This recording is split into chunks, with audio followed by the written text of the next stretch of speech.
ಯಾವ ನಾಯಕರನ್ನ ಮೀಟ್ ಮಾಡಿದ್ರಂತೆ? ನಿನ್ನೆ ಒಬ್ಬರನ್ನ ಇವತ್ತೊಬ್ಬರನ್ನ, ಅಂದ್ರೆ ಯಾವ ಲೆವೆಲಿನ ನಾಯಕರು ಅಂತ?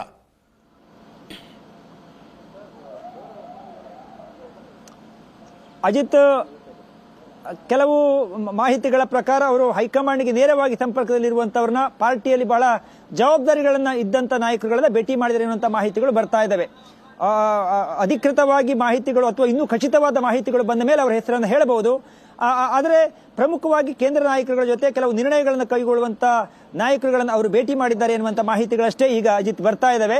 ಬೆಳಗ್ಗೆ ಕೂಡ ಅಂತಹ ಒಬ್ಬ ನಾಯಕರುಗಳನ್ನು ಭೇಟಿ ಮಾಡಿದರೆ, ನಿನ್ನೆಯೂ ಕೂಡ ಅದೇ ರೀತಿಯ ಒಬ್ಬ ನಾಯಕರುಗಳನ್ನು ಭೇಟಿ ಮಾಡಿ ತಮ್ಮ ಹೋರಾಟದ ಬಗ್ಗೆ, ಈ ಅಕ್ರಮ ಬಾಂಗ್ಲಾ ವಲಸಿಗರ ವಿಚಾರದಲ್ಲಿ ನಾವು ಏನ್ ಮಾಡ್ತಾ ಇದೀವಿ ಮತ್ತು ನಮ್ಮ ನಿರ್ಣಯಗಳು ಏನಾಗಿದೆ ಹೇಳೋದನ್ನು ಕೂಡ ಅವರಿಗೆ ತಿಳಿಸಿಕೊಡುವಂತ ಪ್ರಯತ್ನವನ್ನ ಆ ಒಂದು ಚರ್ಚೆಯಲ್ಲಿ ಮಾಡಿದ್ದಾರೆ ಎನ್ನುವಂತ ಮಾಹಿತಿಗಳು ಕೂಡ ಇದೆ. ಅಜಿತ್, ಎಸ್, ಪ್ರಶಾಂತ್ ಇದ್ದಾರೆ ನಮ್ಮ ಜೊತೆಗೆ. ಪ್ರಶಾಂತ್, ಏನು ಪ್ರಯತ್ನ ಫಲ ಕೊಡುತ್ತಾ ಇದು ಯತ್ನಾಳರನ್ನ ಮರಳಿ ಪಕ್ಷಕ್ಕೆ ಕರ್ಕೊಂಡು ಬರೋ ಪ್ರಯತ್ನ?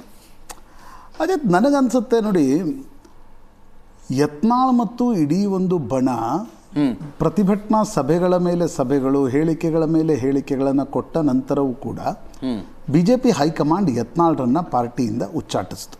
ಹೌದು, ಆಗಲೇ ರಮೇಶ್ ಜಾರಕಿಹೊಳಿ ಯತ್ನಾಳ್ರ ಉಚ್ಚಾಟನೆಯ ಮರುದಿನದ ಸಭೆಯಲ್ಲೇ ಹೇಳಿದರು, ಯತ್ನಾಳ್ ನೀವು ಮಾತಾಡಬೇಡಿ, ನಾವು ನಿಮ್ಮನ್ನು ಪಾರ್ಟಿಯಲ್ಲಿ ವಾಪಸ್ ಕರ್ಕೊಂಡು ಬರ್ತೀವಿ ಅಂತ. ಯತ್ನಾಳ್ರು ಹೌದು ಹೌದು ಕೂಡ ಅಂದರು. ಆದರೆ ಯಾವಾಗ ಇಲ್ಲೇ ನನಗೆ ಗೊತ್ತಿಲ್ಲ ಅದರ ಲೊಕೇಶನ್ ಎಲ್ಲಿದೆ, ಒಂದು ಶನಿ ದೇವಸ್ಥಾನಕ್ಕೆ ಬಂದರು. ನಮ್ಮ ರಿಪೋರ್ಟರ್ ಒಬ್ಬರು ಅವರ ಮೈಕ್ ಹಿಡಿದ ತಕ್ಷಣ ವಾಚಾಮಗೋಚರವಾಗಿ ವಿಜಯೇಂದ್ರ ಪಾರ್ಟಿಯನ್ನು ಬೈದರು ಯತ್ನಾಳ್ರು. ಅದಾದಮೇಲೆ ವಿಜಯಪುರಕ್ಕೆ ಹೋದರು, ಯಾವುದೋ ಒಂದು ಹೋಮದಲ್ಲಿ ಭಾಗವಹಿಸಿದರು, ಅಲ್ಲೂ ಕೂಡ ಪಾರ್ಟಿಯನ್ನು ವಾಚಾಮಗೋಚರವಾಗಿ ಬೈದರು. ನನಗನ್ಸುತ್ತೆ ಇಡೀ ತಂಡ ಯತ್ನಾಳ್ರನ್ನ ವಾಪಸ್ ಕರ್ಕೊಂಡು ಬರ್ತಕ್ಕಂಥ ಪ್ರಯತ್ನವನ್ನು ಮಾಡ್ತಿದೆ. ಆದರೂ ಕೂಡ ಇನ್ನೊಂದು ಕಡೆ ಏನೇನು ನಡೀತಾ ಇದೆ ಅನ್ನೋದು ಭಾಳ ಮುಖ್ಯ ಆಗುತ್ತೆ. ಎಸ್, ಯತ್ನಾಳ್ರ ಉಚ್ಚಾಟನೆಯ ನಂತರ ಜನಾಕ್ರೋಶ ರ್ಯಾಲಿ ನಡೀತು. ಹೌದು, ಅದು ಇಡೀ ಕರ್ನಾಟಕದಲ್ಲಿ ಯತ್ನಾಳ್ ಮತ್ತು ತಂಡದ ಅನುಪಸ್ಥಿತಿಯಲ್ಲೇ ಆ ರ್ಯಾಲಿ ನಡೀತು. ಕರೆಕ್ಟ್. ಇಡೀ ಪಾರ್ಟಿಯ ಅಪ್ಯಾರಟಸ್ ಮತ್ತು ಪಾರ್ಟಿಯ ನಾಯಕರು ಆ ರ್ಯಾಲಿಯಲ್ಲಿ ಭಾಗವಹಿಸಿದ್ರು. ಯಾರು ವಿಜಯೇಂದ್ರರ ಜೊತೆ ಮನಸ್ಸಿನಿಂದ ಇಲ್ಲ ಅಂತ ಹೇಳ್ಕೊಳ್ತಾರೋ ಆ ನಾಯಕರು ಕೂಡ ಆ ಜನಾಕ್ರೋಶ ಯಾತ್ರೆಯ ವೇದಿಕೆಯಲ್ಲಿ ಕಂಡು ಬಂದರು. ಕರೆಕ್ಟ್, ಅಂದ್ರೆ ದೇ ಫೆಲ್ ಇನ್ ಲೈನ್ ಅಂತ. ಹಾಂ, ಡೆಫಿನೆಟ್ಲಿ. ಯಾಕಂದರೆ ಪಾರ್ಟಿಯ ಹೈಕಮಾಂಡ್ ಒಂದು ಹಂತದಲ್ಲಿ ಯತ್ನಾಳ್ರ ಉಚ್ಚಾಟನೆ ನಿರ್ಣಯವನ್ನು ತೆಗೆದುಕೊಂಡ ಮೇಲೆ ಜನಾಕ್ರೋಶ ಯಾತ್ರೆಯಲ್ಲಿ ಬಹುತೇಕ ಎಲ್ಲ ನಾಯಕರು ಕೂಡ ಭಾಗವಹಿಸಿದರು. ಅಷ್ಟರ ಮಟ್ಟಿಗೆ ಯತ್ನಾಳ್ ಮತ್ತು ಅವರ ಜೊತೆ ಇರತಕ್ಕಂಥ ತಂಡ ಪಾರ್ಟಿಯಲ್ಲಿ ಇರ್ರಿಲೆವೆಂಟ್ ಆಗಿದೆ ಅಂತಕ್ಕಂಥದ್ದು ಕೂಡ ಸ್ಪಷ್ಟ. ಹೀಗಾಗಿ ಆ ರಿಲೆವೆನ್ಸನ್ನು ಹುಡುಕತಕ್ಕಂಥ ಪ್ರಯತ್ನವನ್ನು ಈ ಸಭೆಗಳ ಮೂಲಕ ಅರವಿಂದ್ ಲಿಂಬಾವಳಿ ಇರ್ಬೋದು, GM ಸಿದ್ದೇಶ್ ಇರ್ಬೋದು, ರಮೇಶ್ ಜಾರಕಿಹೊಳಿ ಅವರಿಗೆ ಬೆಳಗಾವಿ ಜಿಲ್ಲೆಯ ರಾಜಕಾರಣದಲ್ಲಿ ನಿಶ್ಚಿತವಾಗಿ ರಿಲೆವೆನ್ಸ್ ಇದೆ. ಕರೆಕ್ಟ್. ಅದು ರಮೇಶ್, ಬಾಲಚಂದ್ರ, ಸತೀಶ್, ಲಖನ್, ಇವು 4 ಜನರಿಗೆ ಬೆಳಗಾವಿ ಜಿಲ್ಲೆಯ ರಾಜಕಾರಣಕ್ಕೆ ಡೆಫಿನೆಟ್ಲಿ ರಿಲೆವೆನ್ಸ್ ಇದೆ. ಆದರೆ ಬೆಳಗಾವಿಯಿಂದ ಹೊರಗಿನ ರಾಜಕಾರಣದಲ್ಲೇ ರಮೇಶ್ ಜಾರಕಿಹೊಳಿ ಅವರ ಬಹಳ ದೊಡ್ಡ ಪಾತ್ರ ಇರುತ್ತೆ ಅಂತಕ್ಕಂಥದ್ದು ಇರಲ್ಲ. ಲಿಂಬಾವಳಿ ಈಗಾಗಲೇ ಅವರ ಪತ್ನಿಗೆ ಟಿಕೆಟನ್ನು ಕೊಡಲಾಯಿತು 23ರಲ್ಲಿ. GM ಸಿದ್ದೇಶ್ವರ್ ಚುನಾವಣೆ ಸೋತಿದ್ದಾರೆ, ಕುಮಾರ್ ಬಂಗಾರಪ್ಪ ಕೂಡ ಚುನಾವಣೆ ಸೋತಿದ್ದಾರೆ. ಹೀಗಿರುವಾಗ ರಮೇಶ್ ಜಾರಕಿಹೊಳಿ ಒಂದು ಪ್ರಯತ್ನವನ್ನು ಡೇ 1ನಿಂದ ಮಾಡ್ತಿದ್ದಾರೆ. ಇಲ್ಲ, ನಾನು ದೇವೇಂದ್ರ ಫಡ್ನವೀಸ್ರ ಮೂಲಕ ಅಮಿತ್ ಶಾ ಅವರನ್ನು ಒಪ್ಪಿಸ್ತೀನಿ, ಯತ್ನಾಳ್ರನ್ನ ಪಾರ್ಟಿಯಲ್ಲಿ ವಾಪಸ್ ಕರ್ಕೊಂಡ್ಬರ್ತೀನಿ ಅಂತಕ್ಕಂಥದ್ದು ನನಗನ್ಸುತ್ತೆ ಅಜಿತ್ ಅದು ಅಷ್ಟೊಂದು ಸುಲಭ ಆಗಲಿಕ್ಕಿಲ್ಲ. ಅವರ ಪ್ರಯತ್ನ ನಿಶ್ಚಿತವಾಗಿ ಮಾಡ್ತಿದ್ದಾರೆ. ರಮೇಶ್ ಜಾರಕಿಹೊಳಿ ಸಿಕ್ಕಾಗೊಮ್ಮೆ ಹೇಳ್ತಾರೆ, ನಾನು ಮುಂಬೈಗೆ ಹೋಗ್ತೀನಿ, ದೇವೇಂದ್ರ ಫಡ್ನವೀಸ್ರನ್ನು ಒಪ್ಪಿಸ್ತೀನಿ, JP ನಡ್ಡಾ ಅವರು ನನ್ನ ಜೊತೆ ಡೈರೆಕ್ಟ್ ಟಚ್ಚಲ್ಲಿದ್ದಾರೆ, ಅವರನ್ನು ಕೂಡ ಒಪ್ಪಿಸ್ತೀನಿ, ಯತ್ನಾಳ್ರನ್ನ ಪಾರ್ಟಿಗೆ ವಾಪಸ್ ಕರ್ಕೊಂಡ್ಬರ್ತೀನಿ. ಅಗೇನ್ ಮತ್ತೆ ಮೂಡುವ ಪ್ರಶ್ನೆ ಅದು ಒಂದೇ, ಯತ್ನಾಳ್ರು ವಾಪಸ್ ಪಾರ್ಟಿಗೆ ಬಂದರೆ ಅವರ ಸ್ಟ್ಯಾಂಡಿಂಗ್ ಏನು, ವಿಜಯೇಂದ್ರ ಸ್ಟ್ಯಾಂಡಿಂಗ್ ಏನು, ವಿಜಾವೇಜ್ ಇಬ್ಬರು ಇದೇ ರೀತಿ ಕಚ್ಚಾಡ್ತಾ ಹೋದರೆ. ಎಸ್, ಅದರ ಜೊತೆಗೆ ಸದ್ಯಕ್ಕೆ ಏನಿದೆ ಅಂತ, ಎಲೆಕ್ಷನ್ ಇದೆಯಾ, ಏನಿದೆ? ಎಸ್, ಆ ಕಾರಣದಿಂದ ನನಗನ್ಸುತ್ತೆ ಒಂದು ರಿಲೆವೆನ್ಸನ್ನು ಹುಡುಕುವ ನೋಡಿ, ಆ ಯತ್ನಾಳ್ರ ಜೊತೆಗಿರ್ತಕ್ಕಂಥ ಗುಂಪಿನ ಇನ್ನೊಂದು ಸಮಸ್ಯೆ ಕೂಡ ಇದೆ.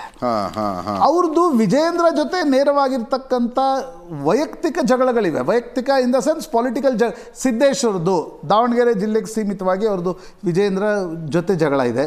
ಎಸ್, BP ಹರೀಶ್ರದ್ದು ಅದೇ ಇದೆ. ಪ್ರತಾಪ್ ಸಿಂಹ ಅವ್ರದ್ದು ಮೈಸೂರು ಟಿಕೆಟ್ ತಪ್ಪಿದ ಕಾರಣಕ್ಕೋಸ್ಕರ ಯಡಿಯೂರಪ್ಪನವರು ಮತ್ತು ವಿಜಯೇಂದ್ರ ಮೇಲೆ ಸಿಟ್ಟಿದೆ. ಅರವಿಂದ್ ಲಿಂಬಾವಳಿ ಅವ್ರದ್ದು ನೇರವಾಗಿ ಯಡಿಯೂರಪ್ಪ ಮತ್ತು ವಿಜಯೇಂದ್ರರಿಗೆ ನಾನಾ ಕಾರಣಗಳಿಗೋಸ್ಕರ 19ರಲ್ಲಿ ಸರ್ಕಾರ ಬರ್ತಿರ್ತಕ್ಕಂಥ ಸಂದರ್ಭದಲ್ಲಿನ ಕೆಲ ಅಸಮಾಧಾನಗಳಿವೆ, ಬೇಸರಗಳಿವೆ. ಹಾಗಿರುವಾಗ ಯತ್ನಾಳ್ರು ಜೊತೆಗೆ ಇರದೇ ಹೋದರೆ ಆ ಗುಂಪಿಗೂ ಕೂಡ ಯಾರೂ ಕೂಡ ಬನ್ನಿ ನೀವು ಜನಾಕ್ರೋಶ ರ್ಯಾಲಿಯಲ್ಲಿ ಭಾಗವಹಿಸಿ ಅಂತ ಯಾರೂ ಕರೆದಿಲ್ಲ. ಹೌದು. ಅಂದರೆ ತಮ್ಮೇಶ್ ಗೌಡರ ಮಟ್ಟಕ್ಕೆ ಹೋಗಿ ಅವ್ರು ಫೋನ್ ಮಾಡಿ ನೀವು ಬನ್ನಿ ಜನಾಕ್ರೋಶ ರಾತ್ರಿ ಭಾಗವಹಿಸಿ ಅಂತಕ್ಕಂಥದ್ದನ್ನ ಹೇಳಿರ್ಬೋದು. ಆದರೆ ಯಾರೋ ಕೋರ್ ಕಮಿಟಿಯವರು ಹೈಕಮಾಂಡ್ನವ್ರು ಕರೆದು ಇಲ್ಲ ನೀವು ಬನ್ನಿ ಜನಾಕ್ರೋಶ ರ್ಯಾಲಿಯಲ್ಲಿ ಭಾಗವಹಿಸಿ ಅಂತಕ್ಕಂಥದ್ದನ್ನು ಕೂಡ ಯಾರೂ ಹೇಳಿಲ್ಲ. ಹೀಗಾಗಿ ನನಗನ್ಸುತ್ತೆ ಆ ತಂಡ ಬಟ್ ಯಡಿಯೂರಪ್ಪನವರು ಸಿದ್ದೇಶ್ವರ್ಗೆ ಫೋನ್ ಮಾಡಿದ್ರು ಅಂತ ವಿಜೇಂದ್ರ ನಿಮ್ಮ ಮುಂದೆ ಹೇಳಿದ್ರು ಒಂದ್ಸಲ, ರಿಸೀವ್ ಮಾಡಲಿಲ್ಲ ಫೋನ್ ಅವರು. ಈಗ ಈಗ ಅದೇ ದೊಡ್ಡ ಸಮಸ್ಯೆ ಇರತಕ್ಕಂಥದ್ದು. ಇವ್ರು ಫೋನ್ ಮಾಡಿದ್ರು ಅವ್ರು ರಿಸೀವ್ ಮಾಡಿಲ್ಲ, ಅವ್ರು ಫೋನ್ ಮಾಡಿದಾಗ ಇವ್ರು ರಿಸೀವ್ ಮಾಡಿಲ್ಲ ಅಥವಾ ಇವ್ರು ರೆಸ್ಪಾನ್ಸ್ ಮಾಡಲಿಲ್ಲ. ಈ ರೀತಿ ಆಗಿದ್ದ ಆರೋಪ ಪ್ರತ್ಯಾರೋಪಗಳು ಸಾರ್ವಜನಿಕವಾಗಿವೆ. ಹೌದು. ಆದರೆ end of the day what is the formula for to come together? Correct. ಅಥವಾ ಈ ಜನಾಕ್ರೋಶ ರ್ಯಾಲಿ ನಂತರ ವಿಜೇಂದ್ರರವರದ ಕಾನ್ಫಿಡೆನ್ಸ್ ಸ್ವಲ್ಪ ಜಾಸ್ತಿ ಆದಂಗೆ ಅನ್ನಿಸ್ತು. ಯಾರು ಬರ್ತಾರೋ ಬರಲಿ, ನಾನಂತರೂ ಮುಂದೆ ಹೋಗ್ತೀನಿ ಅಂತಕ್ಕಂಥದ್ದು. ಹೀಗಾಗಿ ಈ ಗುಂಪಿನ ಪೊಲಿಟಿಕಲ್ ರಿಲೆವೆನ್ಸ್ ಏನು ಅಂತಕ್ಕಂಥದ್ದು ಕೂಡ ಪ್ರಶ್ನಾರ್ಥಕ. ಆ ಕಾರಣದಿಂದ ಮತ್ತೆ ಸಭೆಗಳು ಶುರು ಆದ್ವಾ? We don't know. ಆದರೆ ಅದೇ ನನಗನ್ಸುತ್ತೆ ನವೆಂಬರ್ವರೆಗೆ ಕಾಂಗ್ರೆಸ್ನ ಬದಲಾವಣೆಯ ಪರ್ವದ ಬಗ್ಗೆ ಏನು ನಾವು ಯಾವತ್ತೂ ಚರ್ಚೆ ಮಾಡ್ತೀವಿ, ಎಸ್, ಆ ಬದಲಾವಣೆಯ ಪರ್ವ ಹೇಗಿರುತ್ತೋ ಅಂತಕ್ಕಂಥದ್ದರ ಮೇಲೆ ಬಿಜೆಪಿಯಲ್ಲಿನ ಕೆಲ ಬದಲಾವಣೆಗಳನ್ನು ನಾವು ನಿರೀಕ್ಷಿಸ್ಬೋದು. ಅಲ್ಲಿವರೆಗೆ ಏಕಪಕ್ಷೀಯವಾಗಿ ಬಿಜೆಪಿಯಲ್ಲೂ ಏನೋ ಭಾರಿ ಬದಲಾವಣೆಗಳಾಗ್ಬಿಡ್ತವೆ. I don't. Okay okay, yes S.